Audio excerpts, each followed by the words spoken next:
Hello students. In previous lecture we studied about the constant and variables in C++.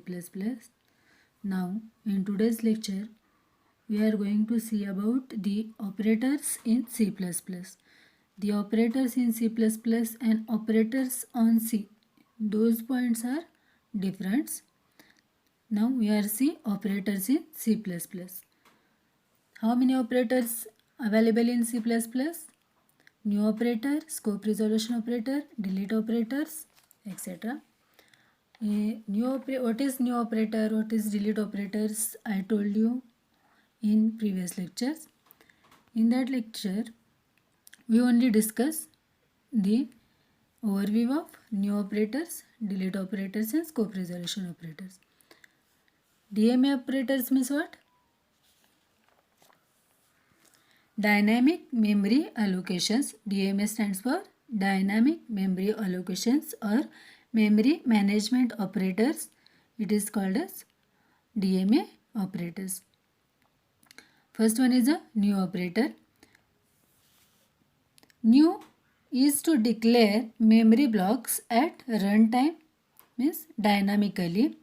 If we need to allocate memory for more than one elements, we must provide total number of elements required in a square bracket. Returns a pointer to the add when the object is stored. Means what? ज्यावेळेला तुम्ही object create करताय त्यावेळेला काय होणार आहे, तुमचं memory management होणार आहे. म्हटल्यानंतर कोणत्या ऑपरेटर्सनं मेमरी मॅनेजमेंट करणार आहे आपण? न्यू ऑपरेटर वापरून आपण मेमरी मॅनेजमेंट करणार आहे. सिंटॅक्स बघा.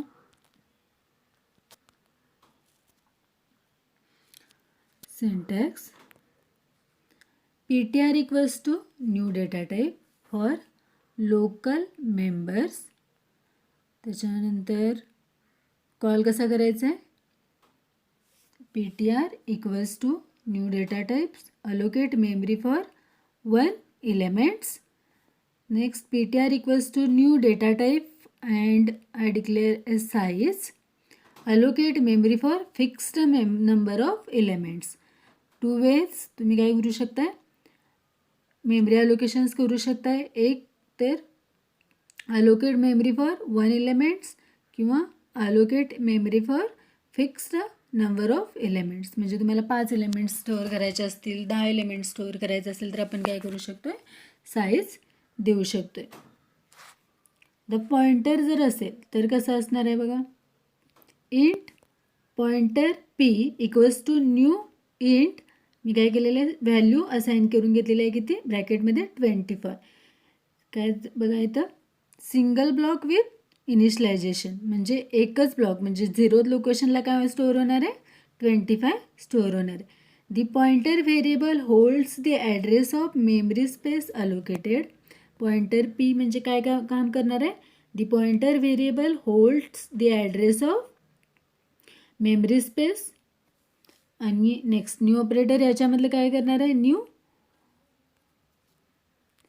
ऑपरेटर काय करणार आहे, allocate sufficient memory to hold the object of data type and return a pointer to its starting point. म्हणजे काय होणार आहे, allocate sufficient memory म्हणजे जेवढे तुम्ही साईज देणार आहे तेवढे मेमरी स्पेस काय करणार आहे, ते allocate करून घेणार आहे through object of data type and return a pointer its starting points. आता पॉइंटर्स जर तुम्हाला मेमरी मॅनेजमेंट करायची असेल तर काय येणार आहे, त्याचे थोडे रूल्स आहेत. Pointer is a variable to store the address of another variable. It allocates management of structure which are allocate memory dynamically. It makes possible to return more than one value from the function. It makes possible to address of structure instead of entire structure of a function. Example बघा, int pointer p equals to new pointer, मी काय दिलेले, size दिलेले आहे multiple blocks. म्हटल्यानंतर मला काय करणार, मी 0 पासून 11 पर्यंत काय करणार आहे, व्हॅल्यूज स्टोअर करून ठेवू शकते. कुठं, ॲड्रेस ऑफ p म्हणजे पॉइंटरला. It allocates block of memories. It initialize memory can creates array can creates array, memory allocates by new only deallocate by delete. म्हणजे ज्या वेळेला मेमरी स्पेस तुम्हाला पाहिजे असेल त्यावेळेला तुम्ही न्यू ऑपरेटर वापरायचं आहे आणि मेमरी डिस्ट्रॉय करण्यासाठी डिलीट ऑपरेटर. नेक्स्ट वन आहे डिलीट ऑपरेटर. डिलीट ऑपरेटर काय करणार आहे? It is used for releasing memory space when the object is no longer needed. म्हणजे एखाद्या व्हेरिएबलचा किंवा फंक्शनचं काय असेल तुमचं कॉल करून काम करून झालेलं असेल, म्हणजे एखादा आउटपुट डिस्प्ले करायचं, तर आउटपुट डिस्प्ले केल्यानंतर परत पुढे काही काम आहे काय त्याला? नाही. मग काय करायचं आपण? ते व्हेरिएबल्स असतील ते काय करायचं? डिस्ट्रॉय करायचं. बघा डिलीट ऑपरेटर्स काय करते? It is used for releasing memory space when the object is no longer needed. म्हणजे ज्या ऑब्जेक्टची जास्त वेळापर्यंत गरज नाही ते ऑब्जेक्ट आपण काय करू शकतो? डिस्ट्रॉय करू शकतो. Delete operator is used to deallocate the memory created and new operator is at run time. Once the memory is no longer needed it could be freed so that the memory becomes available again for the other request of dynamic memory. का करायचं? कारण प्रत्येक वेळेला जर तुम्ही data store ठेवत गेला तर काय होणार आहे? तुमची मेमरी फुल होणार आहे. म्हटल्यानंतर काय होणार आहे? तुमच्या एखाद्या वेळेला प्रोग्राम स्लो होईल किंवा काहीतरी प्रॉब्लेम येईल. त्यामुळे काय करावं लागणार आहे आपल्याला? प्रत्येक वेळेला ज्या वेळेला तुम्हाला त्या ऑब्जेक्टचं काम होईल त्यावेळेला आपण काय करायचं आहे? ते व्हेरिएबल्स काय असेल, मेमरी स्पेस असेल तो डिस्ट्रॉय करायचा आहे. त्यामुळे काय होणार आहे? तो स्पेस आपल्याला एखाद्या दुसऱ्या रिक्वेस्टला किंवा एखाद्या दुसऱ्या प्रोग्रामला किंवा एखाद्या वेगळ्या व्हेरिएबलला काय करता येतो? आपल्याला तो स्पेस देता येतो आहे. म्हणून काय करायचं आपण? तो स्पेस तेव्हा जेव्हा ऑब्जेक्टचं काम होईल त्यावेळेला आपण काय करायचं? डिस्ट्रॉय करायचं. मग सिंटॅक्स काय बघा? Delete PTR deallocation memory for one elements. म्हणजे एखादा व्हेरिएबल असेल किंवा एखादा फंक्शन्स असेल ते तुम्ही काय करू शकता? डिलीट करू शकता. कुठला कीवर्ड वापरून? डिलीट कीवर्ड वापरून. ब्लॉक ऑफ एलिमेंट्स किंवा डिॲलोकेशन मेमरी फॉर ॲरेज. ॲरेजमध्ये डिॲलोकेशन्स करायचं असेल तर डिलीट स्क्वेअर ब्रॅकेट P. म्हणजे जो व्हेरिएबल तुम्ही दिलेला आहे तो व्हेरिएबलनं तुम्ही काय करायचं आहे? मेमरी डिॲलोकेट करायचं आहे. इट मीन्स एक एक्झाम्पल बघा. Integer main int pointer a equals to new int. Pointer एला मी काय केले? व्हॅल्यू असाइन केलेली आहे, व्हॅल्यू प्रिंट केलेली आहे. आता प्रिंट केले म्हटल्यानंतर माझ्या त्या व्हेरिएबल्स काम झालेलं आहे पॉइंटरचं. मग ठेवून काय फायदा आहे काय त्याचा? नाही. म्हणून काय केलं मी? ते ज्या वेळेला माझं काम झालेलं आहे त्याच्यानंतर मी काय केलेलं आहे? ते डिस्ट्रॉयड केलेलं आहे. डिलीट ए काय झाला माझा? Pointer variable name. Next example. Int pointer a equals to new int 100. या अशा पद्धतीनं सुद्धा मी काय करू शकते? लिहू शकते.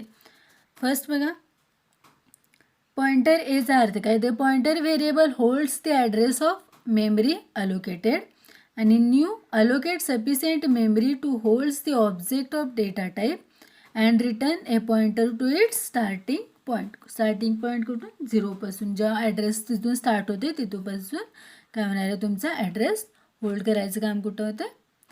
पॉइंटर न्यू ऑपरेटर्स करतो.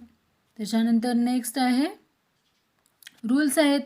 डिलीट ऑपरेटर्स करायचं असेल तर the programmer must take care not to free all delete a pointer variable that has already been deleted.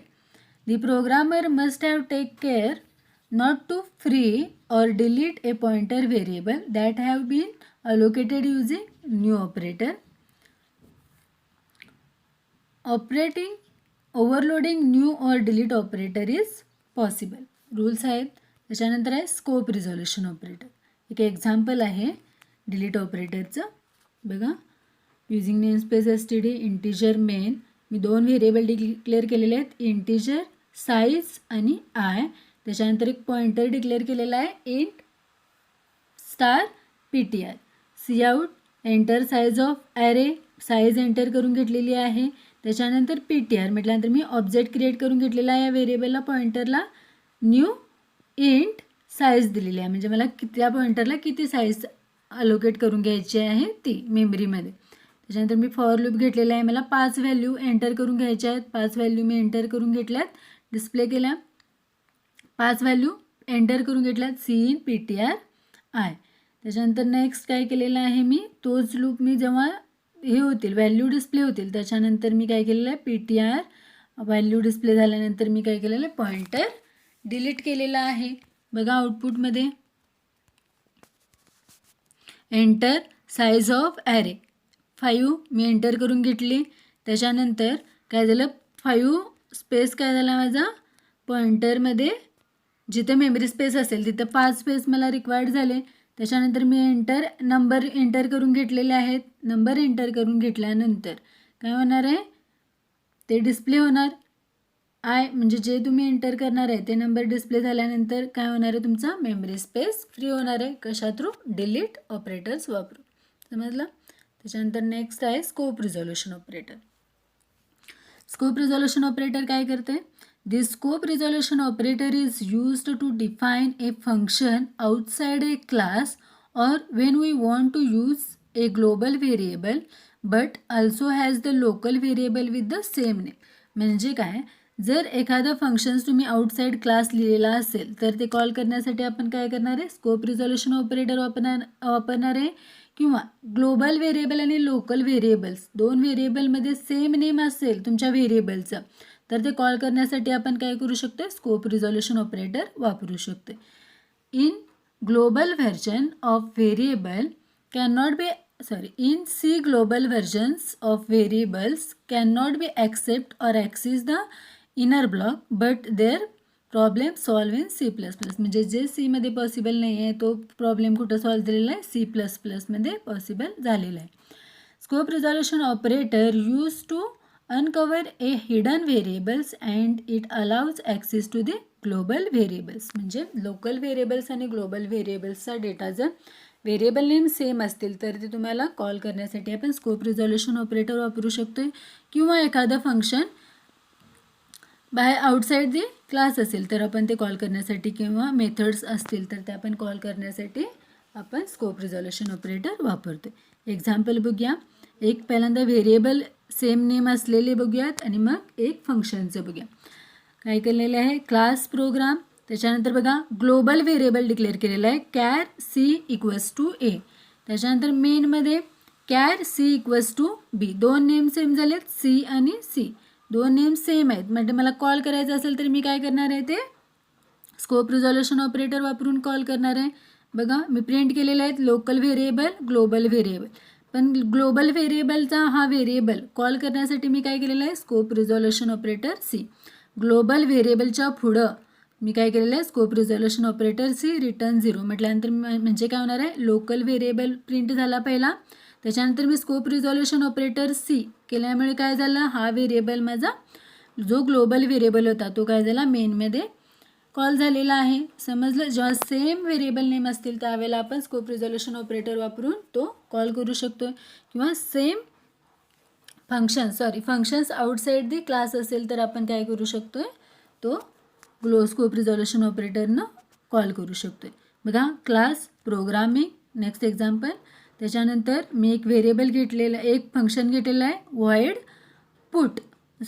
Output. एक क्लास कंप्लीट झालेला आहे माझा. मी क्लासच्या बाहेर व्हाईड प्रोग्रामिंग कन्स्ट्रक्टर वापरून काय केलं आहे, स्कोप रिझोल्युशन ऑपरेटर वापरून काय केले, माझी मेथड मी कॉल केलेली आहे. तिथं मी काय केले, प्रिंट केलेला आहे एक message, function defined outside the class.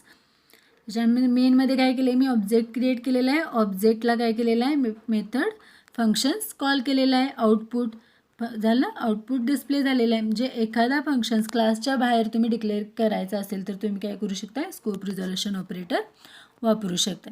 Next आहेत मॅनिप्युलेटर्स.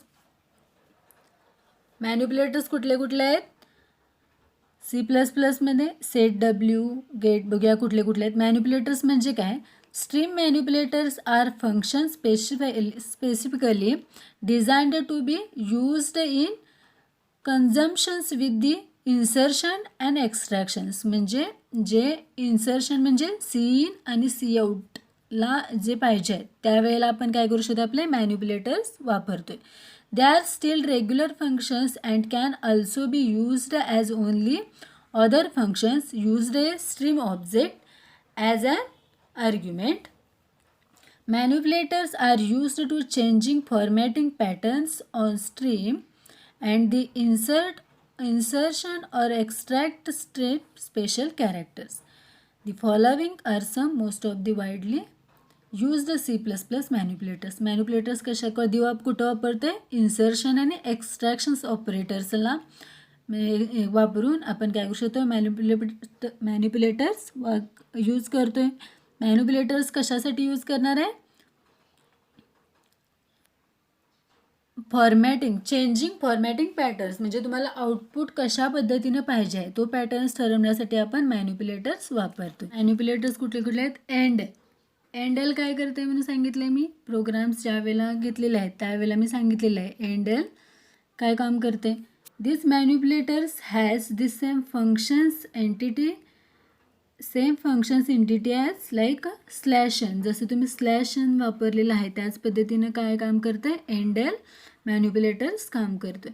New line characters but this also finish the output stream. म्हणजे एंडल काय करते? एकतर न्यू लाईनला तुमचं आउटपुट डिस्प्ले करते. फर्स्ट लाईन झाली. जर तुम्हाला त्याच्यानंतरचं आउटपुट नेक्स्ट लाईनला घ्यायचं असेल तर तुम्ही काय करू शकताय? न्यू लाईनला एंटर करू शकताय एंडल वापरून. किंवा एंडलचा अर्थ काय? The also finish the output stream, म्हटलं त्याच्यानंतर काय झालेलं आहे? काहीही आउटपुट नाही आहे याचा अर्थ काय होणार आहे? एंडलचा अर्थ होणार आहे. एक्झाम्पल बघा. Main std out c out काय झालं? Hello std एंडल. मी एंडल इथं वापरलेला आहे वर्ड, म्हणजे हॅलो वर्ड मला एकदाच प्रिंट होण्याऐवजी काय झालेलं आहे? हॅलो एक लाईनला प्रिंट झालेला आहे आणि वर्ड एक लाईनला प्रिंट झालेला आहे. हा तुमचा पहिला manipulators. Second manipulators show point और no show point. Show point आणि नो शो पॉईंट म्हणजे काय? जर तुम्हाला फ्लोटिंग पॉईंट पाहिजे असेल तर शो पॉईंट, आणि जर तुम्हाला इंटिजर व्हॅल्यू पाहिजे असेल तर नो शो पॉईंट तुम्ही लिहू शकता. This manipulators controls whether decimal point is always included in the floating point representation. म्हणजे काय होणार आहे? शो पॉईंट म्हणजे ऑलवेज तुम्हाला काय होणार आहे? पॉईंट शो करणार आहे. एक्झाम्पल बघा. std c out. std scope resolution operator c out हा सेकंड वे आहे प्रोग्रामिंग करायचा. जर तुम्ही युजिंग नेमस्पेस std वरती डिक्लेअर केला नसेल तर तुम्ही काय करावं लागतं?